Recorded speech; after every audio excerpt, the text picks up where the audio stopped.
So we finally got the 377 engine in it, and we've had it together for a couple months now. But today we're going to take it out for a ride. We're going to video it, and we're going to see how rowdy this thing is in the car.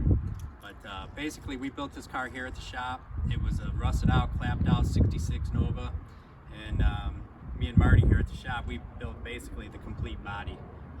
Most of all the parts on this are aftermarket, and everything else is NOS parts that we could find.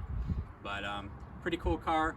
It's built the way that I wanted it. I wanted to make it basically like a stripped down '66 Nova, kind of like what they call a day two car. After guys got the cars back in the '60s, early '70s, they would start bolting on parts, stripping them down, and turning them into race cars. But so what we're going to do here, we're going to put some tape on the quarters, and then we're going to take it out to the back roads, and we'll do some burnouts, make some hits. I'm not expecting too much as far as trashing goes, because these slicks we have on it are a couple years old and they're all worn out. But we'll see what it will do, and you guys will get an idea what this little 377 can do in a '66 Nova. Thanks for watching, and we'll do some follow-up